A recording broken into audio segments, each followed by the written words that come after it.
Hello students, welcome to the PNT coaching classes learn easily and smartly. तो आज हम पढ़ने वाले हैं इकोनॉमिक इम्पोर्टेंस ऑफ बैक्टीरिया।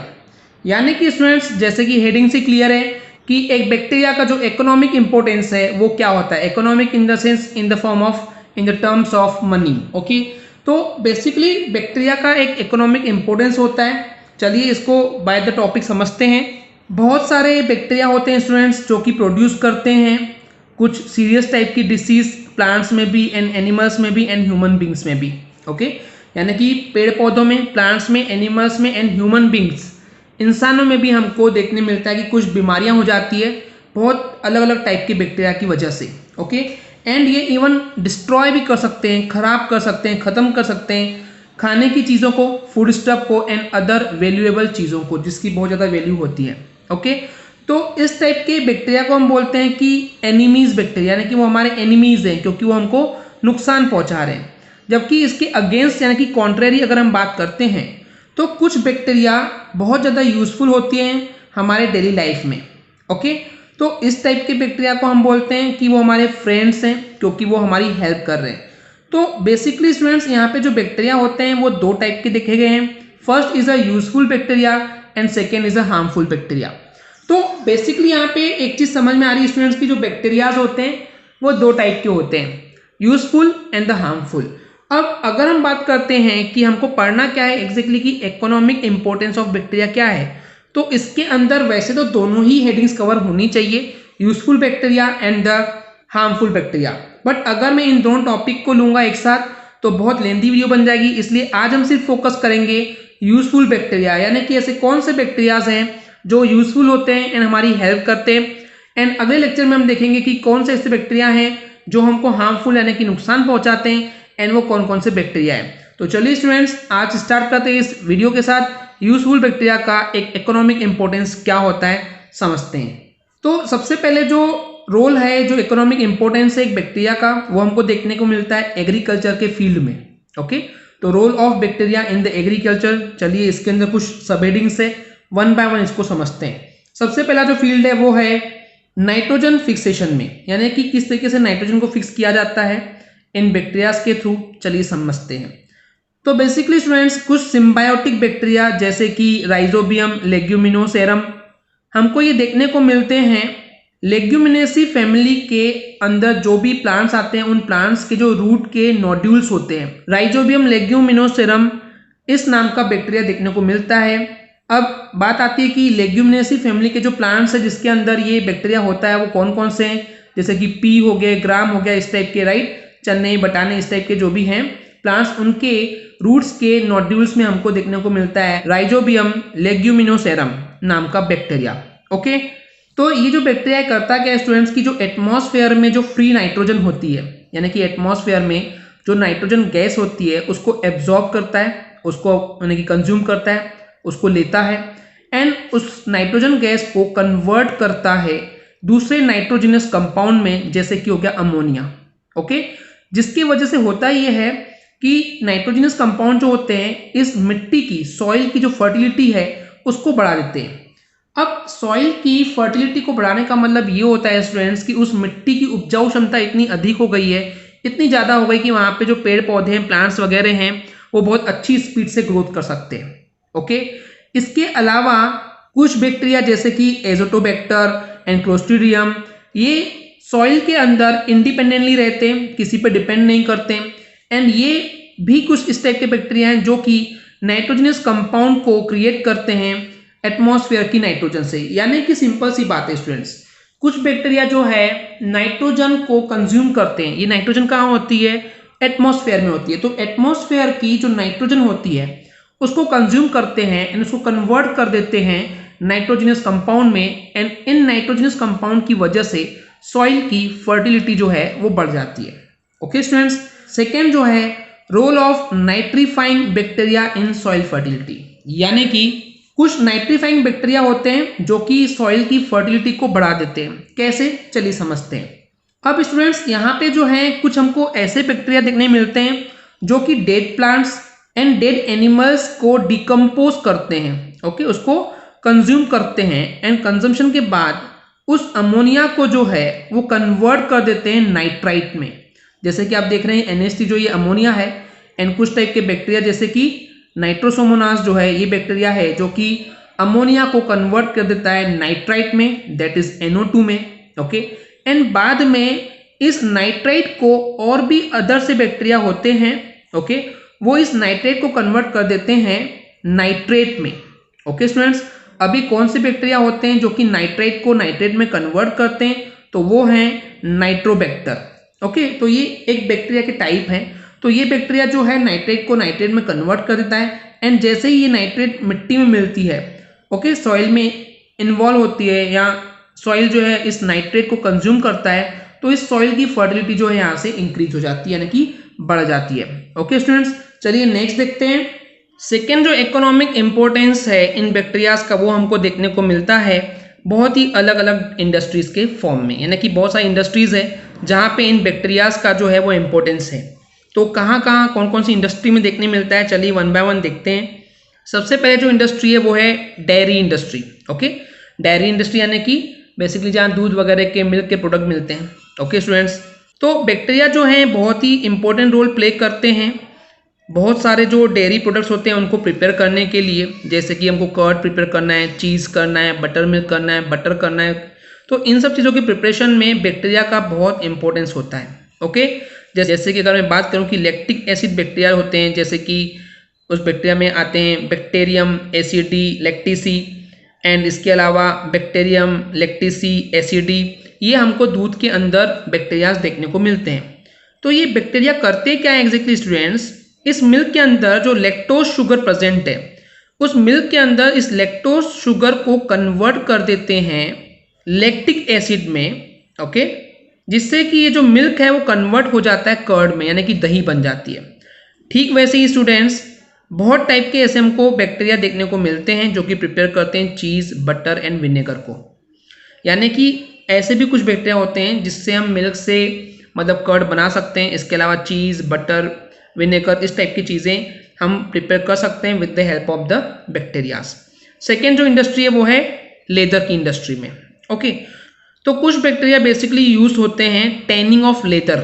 अब टैनिंग क्या होता है, टैनिंग का मतलब होता है एक ऐसी प्रोसेस जिसके थ्रू स्किन्स को एंड हाइड्स को, स्किन यानी कि जो चमड़ी होती है, हाइड्स यानी कि जो उनकी खाल होती है, बॉडी के ऊपर की जो खाल होती है जानवरों की, ओके, उससे लेदर को प्रोड्यूस यानी कि बनाने की प्रोसेस को बोलते हैं हम टैनिंग ऑफ लेदर। ओके, यानी कि जानवरों की चमड़ी या फिर खाल से अगर आप लेदर बना रहे हैं तो उस प्रोसेस को बोलते हैं हम tanning of leather. Okay, and ये जो टैनिंग ऑफ लेदर बन रहा है वो किससे बन रहा है, एनिमल के हाइड्स से, हाइड्स इन द सेंस उनकी खाल से, चमड़ी से। ओके स्टूडेंट्स, तो ये जो जानवरों की, एनिमल्स की जो हाइड्स होती हैं उसको पानी में डाल करके रखा जाता है कुछ समय तक। ओके, एंड इस तरीके से इस प्रोसेस में कुछ एंजाइम्स होते हैं, एंड ये जो एंजाइम्स होते हैं वो कहाँ से आते हैं, कुछ बैक्टीरिया कुछ एंजाइम्स प्रोड्यूस करते हैं, एक्सक्रेट करते हैं, जिसके थ्रू इस स्किन या हाइड्स पे जो हेयर्स होते हैं या जो फ्लेश यानी कि उनका मांस होता है वो अलग हो जाता है, एंड इस तरीके से हमको सिंपली प्योर जो है लेदर मिल जाता है। यानी कि इस चीज़ को समझिए स्टूडेंट्स, अगर किसी भी एनिमल से, उस एनिमल की हाइड से, उसकी खाल से अगर हम लेदर बनाने की कोशिश कर रहे हैं तो इसकी पूरी प्रोसेस जो होती है उसको बोलते हैं हम टैनिंग ऑफ लेदर। एंड इसके लिए कुछ बैक्टीरिया होते हैं, उन बैक्टीरिया के प्रेजेंस में उन एनिमल्स की हाइड्स को रखा जाता है, जिससे बैक्टीरिया जो है कुछ एंजाइम्स वहाँ पे एक्सक्रेट करते हैं, बाहर निकालते हैं, एंड उससे जो एनिमल्स के फ्लैश एंड हेयर्स होते हैं वो कंज्यूम हो जाते हैं, एंड हमको प्योर फॉर्मेट पे लेदर मिल जाता है। ओके स्टूडेंट्स, चलिए नेक्स्ट इंडस्ट्री में देखते हैं, that is alcohol and acetone की इंडस्ट्री में।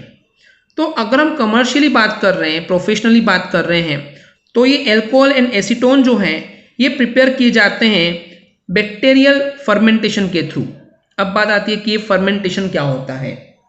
तो फर्मेंटेशन एक ऐसी प्रोसेस है जो कि प्रोड्यूस करते हैं ऑर्गेनिक सब्सटेंसेस में कुछ केमिकल चेंज करते हैं। यानी कि समझिए एक ऐसी प्रोसेस जिसमें कोई ऑर्गेनिक सब्सटेंस, कोई ऑर्गेनिक चीज़ है, उसमें अगर हम कोई केमिकली चेंज परफॉर्म कर रहे हैं थ्रू द एंजाइम्स, उन एंजाइम्स की हेल्प से।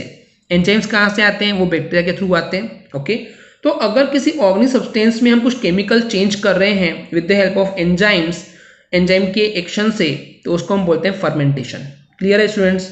यानी कि किसी भी ऑर्गेनिक सब्सटेंस में अगर हमको कुछ केमिकल चेंजेस परफॉर्म करने हैं तो उसको हम बोलते हैं फर्मेंटेशन। चलिए अब समझते हैं यहाँ पे। तो अल्कोहल एंड एसीटोन को प्रिपेयर करने के लिए कुछ बैक्टीरियल फर्मेंटेशन यूज किए जाते हैं। ओके, वो भी शुगर के सॉल्यूशन में। यानी कि शुगर के सॉल्यूशन में बैक्टीरियाज का फर्मेंटेशन होता है। बैक्टीरिया जो होते हैं वहाँ पे एंजाइम्स प्रोड्यूस करते हैं, ओके, एक्सक्रेट करते हैं, एंड ये जो एंजाइम्स होते हैं इस शुगर के सॉल्यूशन को कन्वर्ट कर देते हैं अल्कोहल एंड एसीटोन में। ओके स्टूडेंट्स, अब कौन से बैक्टीरिया हैं जो कि इस अल्कोहल एंड एसीटोन की इंडस्ट्री में यूज होते हैं? तो वो अनएरोबिक बैक्टीरिया होते हैं, जैसे कि क्लोस्ट्रीडियम हो गया। ये यूज होता है अल्कोहल एंड एसीटोन के प्रिपरेशन में। ओके स्टूडेंट्स, चलिए देखते हैं नेक्स्ट इंडस्ट्री में, देखते हैं कि क्या इंपॉर्टेंस है। That is T and tobacco industry में। यानी कि टी की जो लीव्स होती है उससे टी बनती है, एंड टोबैको यानी कि तंबाकू जो होती है, उस इंडस्ट्री में भी इन बैक्टीरिया का बहुत इंपॉर्टेंट रोल है।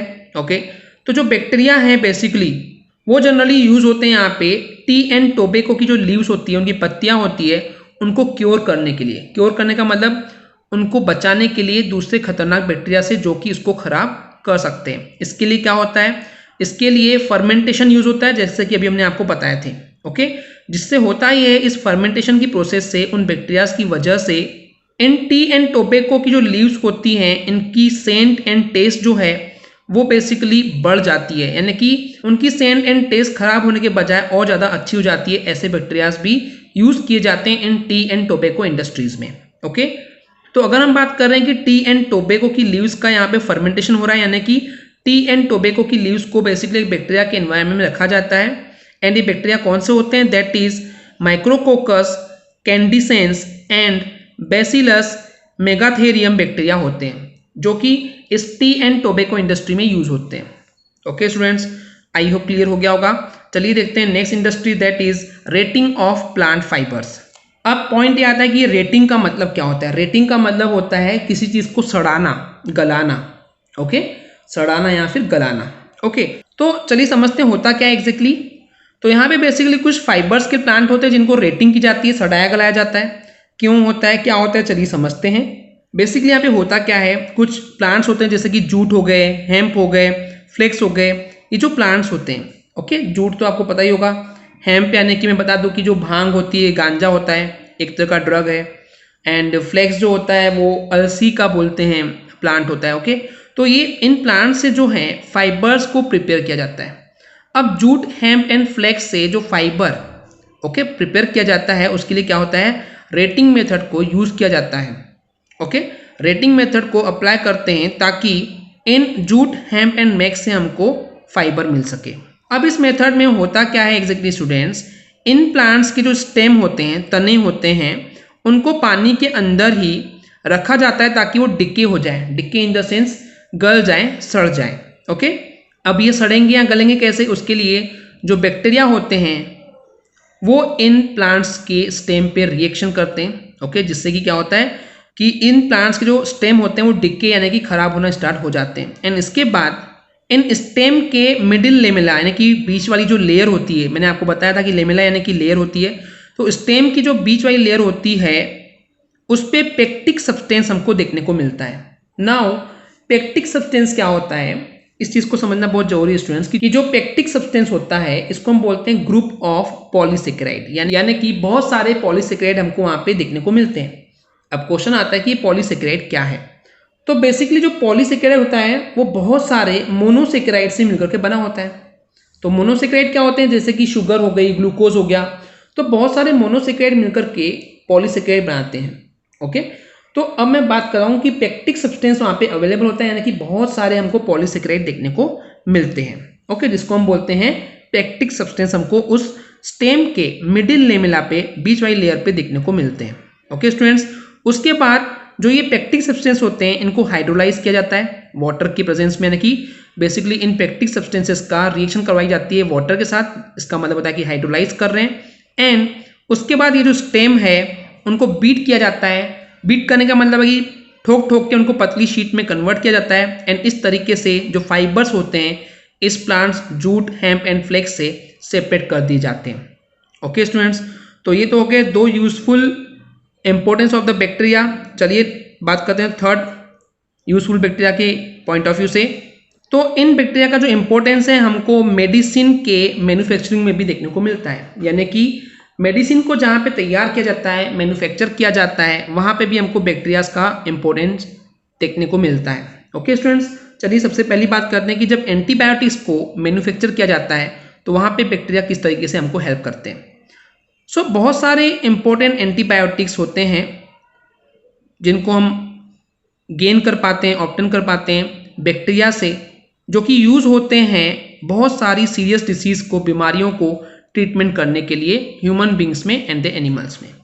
इसका मतलब ये है स्टूडेंट्स कि इंसानों में एंड जानवरों में बहुत सारी सीरियस बीमारियां, डिसीज़ हमको देखने को मिलती है एंड इन बीमारियों के इलाज के लिए बहुत सारे ऐसे बैक्टीरिया होते हैं, उन बैक्टीरिया की हेल्प से हम एंटीबायोटिक्स बना सकते हैं।